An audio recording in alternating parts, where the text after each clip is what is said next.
So hi guys, today we're going to be looking at the earnings overviews for Facebook, Tesla, Apple and Microsoft. Over the last 4 days, some of the biggest names on the market have released their earnings reports. Facebook released their quarter 4, Tesla released their quarter 4, Apple released their quarter 1 and Microsoft released their quarter 2 earnings. So today we're going to be looking at whether they beat earnings per share, revenue expectations. We're also going to be looking at where the future of this company will be going, and also whether these companies will outpace the market in the future. I also have a new posting schedule. I'll be posting every Wednesday and Saturday. So if you do enjoy it, consider subscribing or liking this video. It's free and it helps me out a ton. If not, thanks for watching anyway. Onto the video. So the first company we'll be looking at today is Facebook. They released their quarter 4 earnings. Their revenue of $28 billion did beat their $26 billion that was estimated, and significantly higher from last year of $21 billion. Their earnings per share was more than 30 cents higher, and significantly higher from last year as well. Their ad revenue was $1 billion higher and more than $7 billion higher from last year. Their daily and monthly active users were more or less the same, but a significant increase from 2019 as well. Facebook's board has said that they expect there to be a dip in quarter 1's earnings and revenue due to issues such as increased regulatory scrutiny, which I'll be looking at later, but it stated from quarter 2 that they'll continue the uptrend.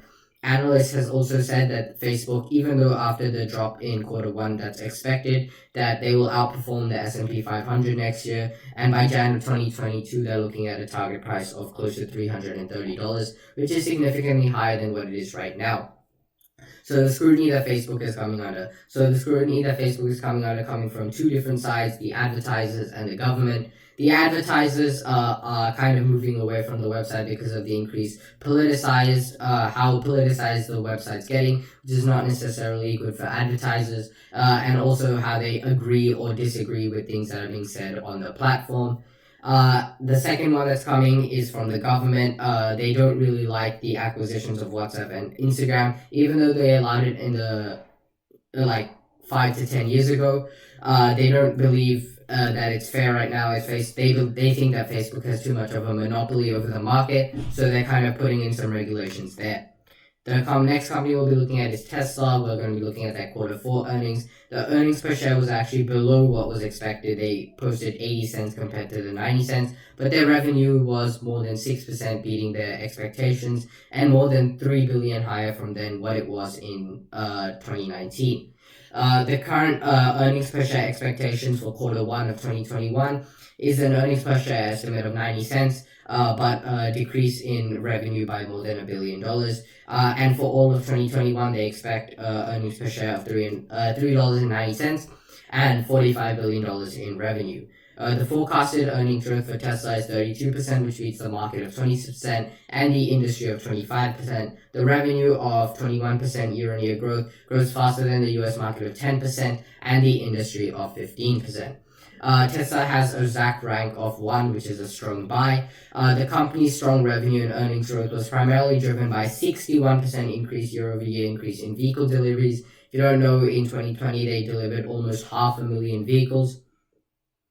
And they expect in 2021 that there'll be a 50% increase in vehicle deliveries, which is a 30% increase year-over-year from 2019. Over the last 4 quarters, Tesla has surpassed the earnings per share estimates 3 out of the 4 times. The only times they missed was the current one. But they've also beat revenue all 4 out of the last 4 quarters. The third company we'll be looking at is Apple. Their revenue was $10 billion than what was expected, significant increase. The earnings per share was about 30 cents higher, again, pretty decent increase.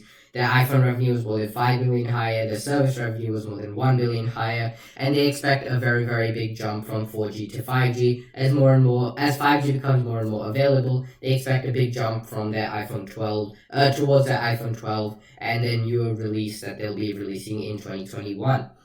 So the reason they believe that more and more people will flock to their newer devices with 5G is that if you go back if you go back a few years, someone had an iPhone 7, they want to go to iPhone, and Apple releases an iPhone 10. Less people will want to switch from an iPhone 7 to an iPhone 10, because although there is a difference, it's a smaller difference than if you compared, let's say, an iPhone 10 with 4G to an iPhone 12 with 5G. So that's why as 5G becomes more and more universal, they expect a big jump from their 4G phones to their 5G phones as well. The MacBook segment has also pulled in a further $9 billion in revenue. That's with them making their own chip, the M1 chip, and having it better integrated with their other Apple services such as their phone or their watch.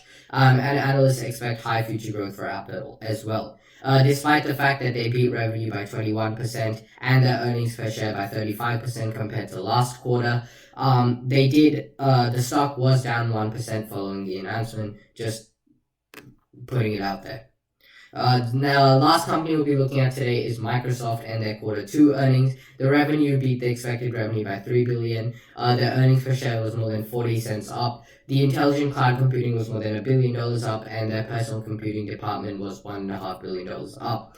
They expect the future growth in their cloud computing services being the primary growth factor in the future of the company. They expect it to grow at a very, very fast rate, as it's only second behind Amazon. As more and more businesses continue to shift away from traditional cloud computing services such as Oracle and more towards the modern such as AWS, Amazon Web Services, or Microsoft Azure.